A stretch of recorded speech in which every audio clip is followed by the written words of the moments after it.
Ça, ce matin, Romain Chouet qui dit « Aucun gouvernement dans l'histoire du Québec n'a fait autant d'efforts pour aller recruter des travailleurs temporaires à l'étranger depuis que vous êtes au pouvoir, depuis 2018. Il n'y a pas une contradiction quand même. Vous dites aux gens « Venez-vous-en, venez-vous-en. » Là, vous dites « Oui, mais il y en a trop. » OK. D'abord, actuellement, il y a 560 000 immigrants temporaires. Le programme dont parle M. Chouet, c'est le PTET, qui est contrôlé par le Québec. Le seul qui est contrôlé par le Québec, c'est 60 000. OK? C'est 60 000 travailleurs temporaires. Il y en a beaucoup en agriculture.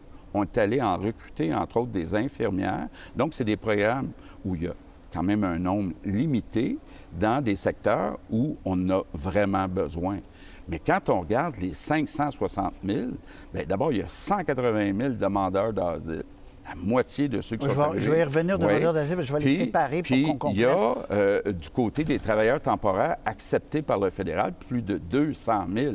Donc, faisons attention, là, mais dans notre programme... Dans votre cours, allez-vous réduire, c'est oui, ça? On regarde ça. Parce que vous dites les catégories d'Ottawa, 50 de réduction, demandeurs d'asile, puis leur programme de travailleurs temporaires.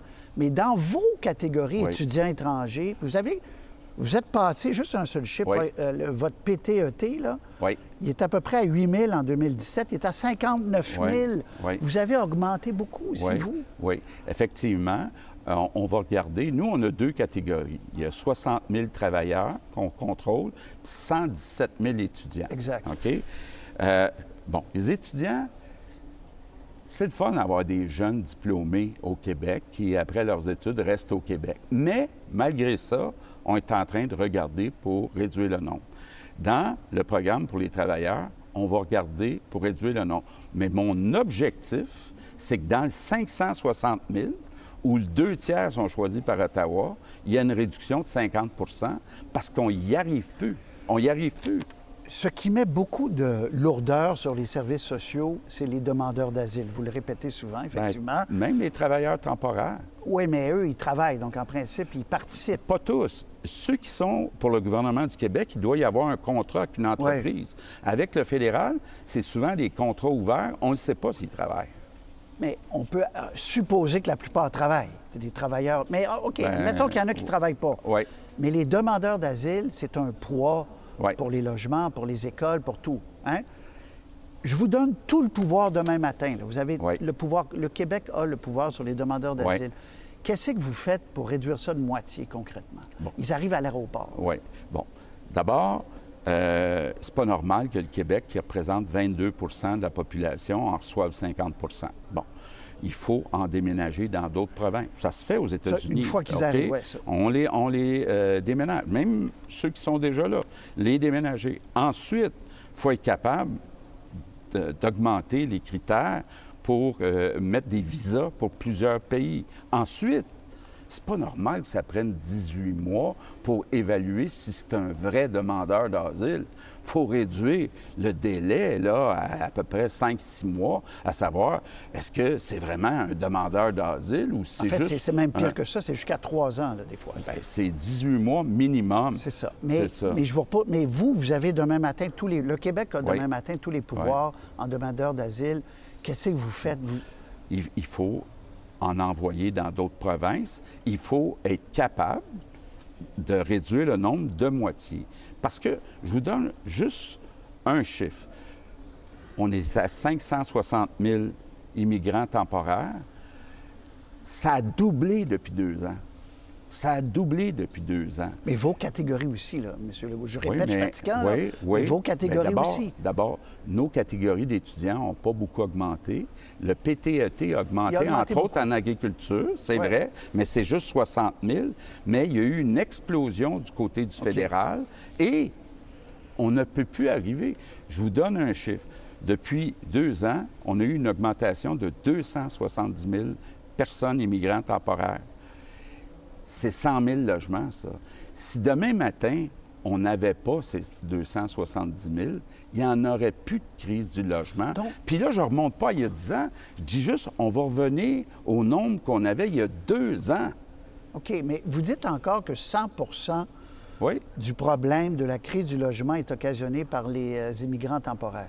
Bien, Il y a des régions qui n'ont pas d'immigrants, M. Legault. Il y a beaucoup de régions qui ont des problèmes, qui manquent de logement. Ça, c'est nouveau aussi, mais il y a beaucoup de régions qui manquent de logement. Mais vous dites encore 100 de... mais regardez, c'est facile de dire « Ah, Legault dit que c'est la faute des immigrants. » Non, mais attendez une minute, là. Au Québec, on a toujours été accueillants. Puis je comprends ces gens-là de vouloir venir vivre au Québec. Mais à un moment donné, quand on augmente de 270 000 en 2 ans, c'est juste impossible.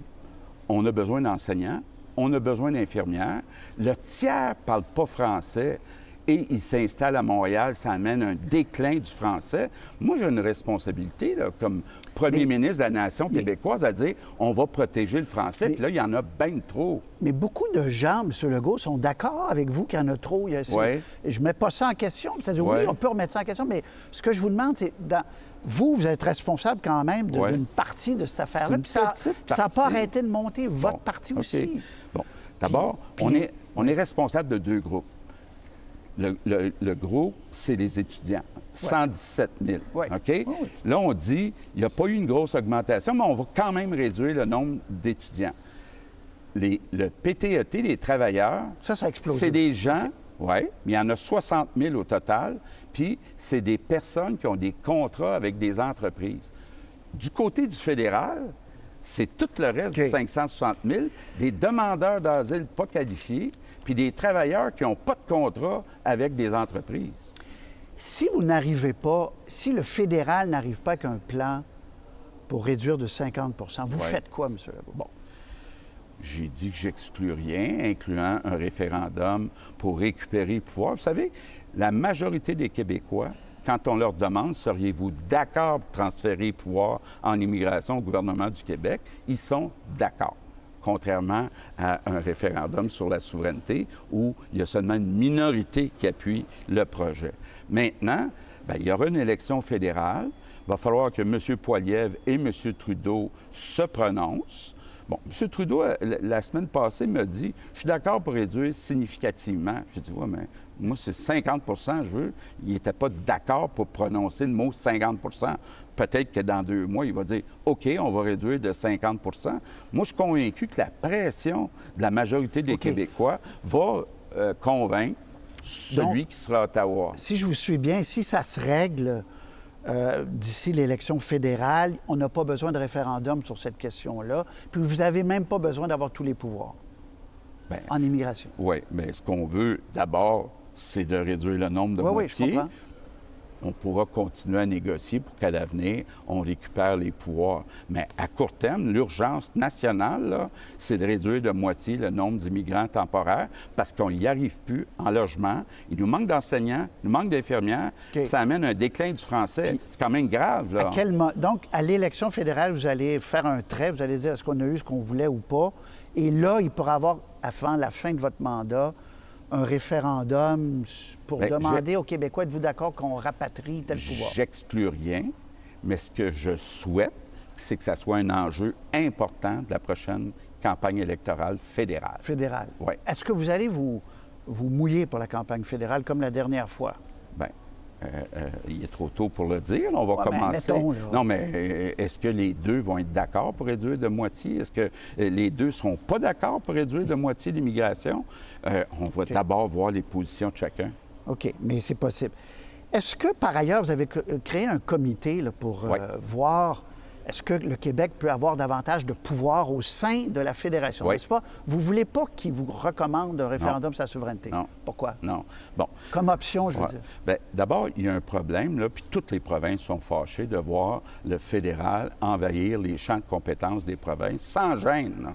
Sans gêne, incluant, entre autres, en santé, mais dans plein de secteurs. Donc, la Fédération, au début, là, ça ne devait pas être « il y a un gouvernement dominant qui peut envahir les champs des provinces ». Deuxièmement, revenons à l'immigration.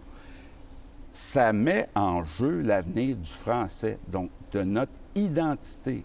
Est-ce qu'on est capable, à l'intérieur des pouvoirs juridiques et constitutionnels qu'on a, de changer des choses avec Ottawa? Puis là, on a des experts renommés qui ont accepté de se pencher là-dessus. Mais ils ne peuvent pas vous recommander, parce qu'il y a des souverainistes là-dedans. Là. Oui. ils ne peuvent pas vous recommander de tenir un référendum sur la souveraineté, ne voyant pas d'autres solutions pour aller chercher des pouvoirs. Effectivement. Puis s'ils ont accepté le mandat de dire que ça doit être à l'intérieur du cadre juridique et constitutionnel actuel, c'est parce qu'ils pensent qu'il y a quelque chose à faire. Si vous recommandez une constitution du Québec là, pour établir clairement où on veut aller, est-ce que vous ne pourriez pas faire un référendum sur une nouvelle constitution du Québec avant la fin de votre mandat? Bien, écoutez, on n'est pas fermé à ça, faire une constitution du Québec. On n'est pas fermé à ça, mais il faut trouver des moyens pour protéger, entre autres, le français, puis protéger nos compétences. Parce que vous y croyez encore à votre troisième voie. Là. Vous étiez, inutile, les gens le savent, très souverainiste. Là, votre troisième voie, parce que les gens, l'opposition vous accuse de ne pas être allé chercher des gains significatifs, que votre voie, c'est un cul-de-sac, qu'il faut soit être fédéraliste, accepter le statu quo, soit souverainiste. Vous dites on peut être encore au milieu. Bon, d'abord, on a fait des gains. Prenons la loi 21 sur les signes religieux, c'est un gain. La loi 96, puis dans les deux cas, on a utilisé ce qu'on appelle la clause non-obstant. Donc, on a réussi à obtenir des pouvoirs. Maintenant, on a un gros problème avec l'immigration. Donc, j'en conviens qu'actuellement, ça va être un enjeu très important pour savoir si effectivement on est capable d'avoir une troisième voie, d'être capable de convaincre le Canada de respecter la nation québécoise. Puis ça, on n'est pas capable. Moi, je prends pour... Vous revenez souverainiste? Bien, écoutez, d'abord, il n'y a pas une majorité de Québécois qui souhaitent la souveraineté du Québec. Puis la pire chose qui pourrait arriver, là, c'est de perdre un troisième référendum sur la souveraineté du Québec. Quand on demande aux Québécois, êtes-vous d'accord pour récupérer les pouvoirs en immigration, ils sont d'accord. À un moment donné, il va falloir que quelqu'un accepte au fédéral la volonté de la majorité des Québécois. Mais ça va prendre peut-être du temps. Là. Mais vous êtes rationnel, vous voyez, et ça prend toujours un plan B. Si quelque chose ne marche pas, il faut qu'il y ait une porte de sortie. Oui, mais il faut être crédible aussi en même temps. Puis nous, dans l'article 1 de la CAQ, on dit que c'est à l'intérieur du Canada. Puis c'est comme ça qu'on a réussi à rassembler les Québécois. Puis c'est pas le temps de diviser les Québécois. C'est le temps de rassembler les Québécois si on veut gagner avec Ottawa. Donc, vous dites que c'est dangereux, le projet de Paul Saint-Pierre Plamondon, actuellement, pour l'avenir du Québec. Le troisième référendum, c'est irresponsable. C'est irresponsable. Puis le gagner, c'est pas possible. Les Québécois sont pas là. Non seulement... Vous êtes sûr de ça? Ah oui, puis non même après une campagne? Même les souverainistes, il y en a beaucoup qui ne veulent pas de référendum parce qu'ils disent que ce n'est pas le temps de diviser les Québécois. Donc, s'il y a un prochain, mettons qu'il y a un prochain référendum, vous votez oui? On n'en veut pas, on n'en veut pas. OK. On n'en veut pas.